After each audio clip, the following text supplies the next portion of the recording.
आप सोच रहे होंगे कि मैं क्या कर रहा हूं। मैं युद्ध की तैयारी कर रहा हूं। वही युद्ध जो ज्वालामुखी की भांति कभी भी फट सकता है। युद्ध वही जीतता है जो युद्ध में व्यतीत होने वाले समय से अधिक समय युद्ध की तैयारी में लगाए। जो योद्धा अभ्यास क्षेत्र में जितना अधिक समय देगा, रणभूमि में उतना ही कम रक्त बहेगा। एक सामान्य लौह और तीखी तलवार में अंतर यही है कि एक तीखी तलवार को कड़ी अग्नि परीक्षा से होकर जाना पड़ता है। लौहकार की मार खानी पड़ती है। एक तलवार जितनी पीड़ा सहेगी, उसका वार उतना ही प्रबल होता है। इसलिए पीड़ा से घबराए नहीं, उसका सामना करें, उसका अभ्यास करें, क्योंकि यही अभ्यास जीवन के युद्ध में आपको विजयश्री बनाता है। जब मेघ छाते हैं तो क्या होता है?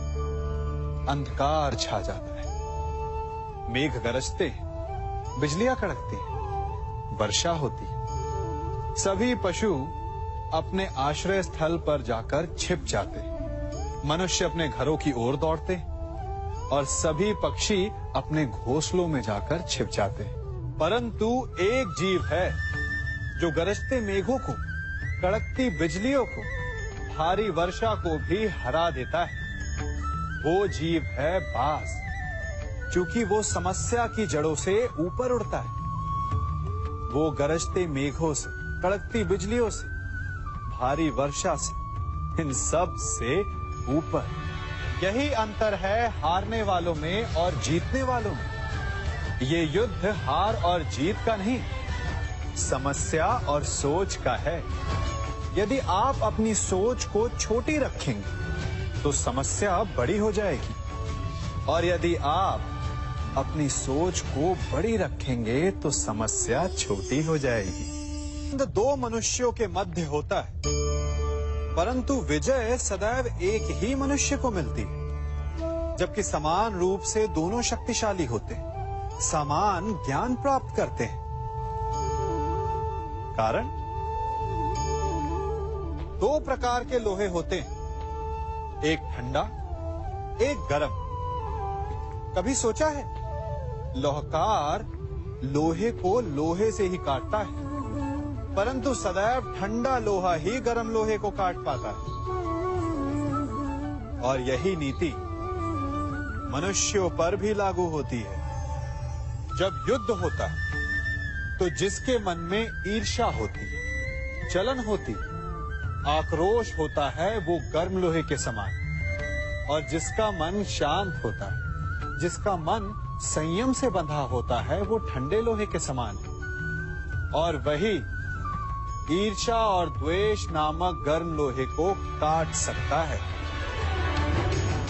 इसलिए यदि जीवन के संग्राम में विजय प्राप्त करनी है तो अपने मन को शांत रखें, क्योंकि गर्म लोहे की भांति ईर्ष्या और क्रोध जैसे भाव को रखने वाला मनुष्य सदैव शांत स्वभाव के मनुष्य के समक्ष निर्बल है। शक्ति ईर्ष्या और क्रोध में नहीं, शांति और संयम में है।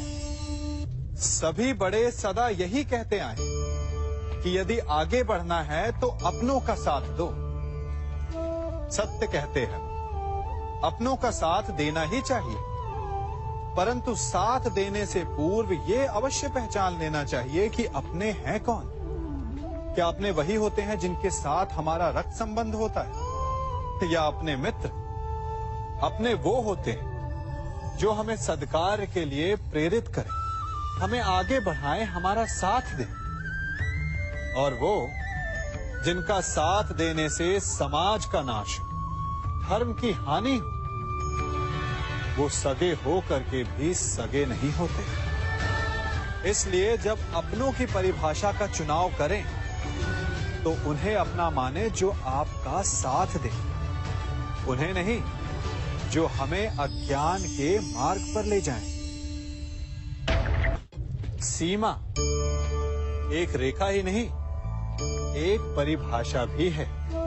सीमा हर किसी की होती है, प्रेम की, धैर्य की, मित्रता की और शत्रुता की भी।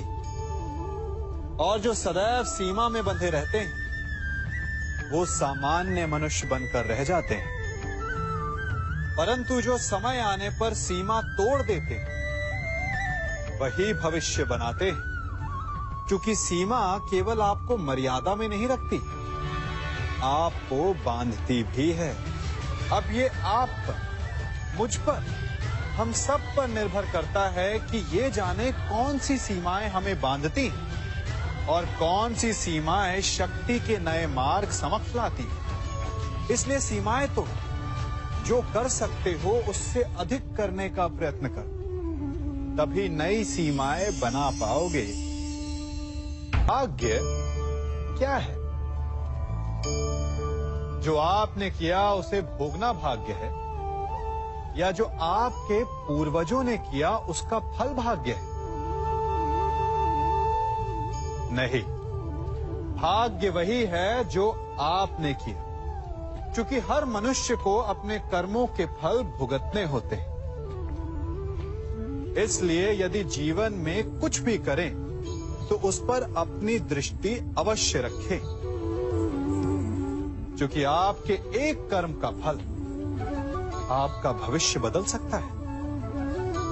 हम वही बनते हैं जो हम चुनते हैं, क्योंकि वही हमारा भाग्य बनता है। मनुष्य सुंदरता से आकर्षित होता है, उससे प्रेम करता है और असुंदर को देता है। ऐसा होता है ना? क्या आप ऐसा नहीं करते? करते हैं। तो सुंदर और असुंदर की परिभाषा क्या है? इस आकर्षण और विकर्षण का कारण क्या है? कभी सोचा है? कभी सोचा है कि जिससे आप प्रेम करते हैं, जिसके प्रति आप आकर्षित होते हैं, अचानक से उसके लिए मन में वितृष्णा आ जाती है, और जिसके प्रति घृणा होती है उसके लिए एकाएक आपके मन में प्रेम उमड़ आता है। कारण है दृष्टिकोण। क्योंकि सुंदरता आपके मन में होती है, आपके सोच में होती है, आपके दृष्टिकोण में होती है। इसीलिए किसी को कीचड़ में खिला हुआ कमल सुंदर लगता है और किसी को निर्मल चंद्रमा में भी कलंक का धब्बा दिख जाता है। यदि आपको सुंदरता अनुभव करनी, हर पल आनंद में रहना है, तो अपने दृष्टिकोण को सुंदर बनाएं और अपने आप सब कुछ सुंदर बन जाएगा। हम अपनी सोच और संसार की मान्यता के अनुसार अपने विचार बनाते हैं। जैसे सत्य कहना धर्म है, असत्य कहना पाप, सहनशीलता धर्म है और क्रोध करना अधर्म, उपकार करना, जीवों पर दया करना धर्म है और निष्ठुर होना अधर्म। परंतु क्या यही सत्य है? क्या कभी कभी परिस्थितियां इन आवेशों को उल्टा नहीं कर देती? करती हैं। यदि इस संसार में कुछ धर्म है, कुछ पुण्य है, कुछ महान है, तो परिस्थिति के अनुसार चलना। जटायु स्मरण है आप सबको, वो जिन्होंने रावण पर क्रोध किया था, उस पर आक्रमण किया था। उस समय जटायु का क्रोध पाप नहीं था, धर्म था। इसीलिए अंत में उन्हें भगवान राम की गोद मिली। और कुछ ऐसे भी होते हैं जो धर्म को सहनशीलता समझकर हर अन्याय को सहते हैं और अंत में वो बाणों की शैया पाते हैं। यदि कोई पशु या व्यक्ति अकारण आक्रमण करके किसी निर्दोष के प्राण लेने की चेष्टा करे, तो उसके रक्षा हेतु उसका वध कर देना पाप नहीं, समय की मांग है। क्योंकि आक्रमण भी आत्मरक्षण ही है।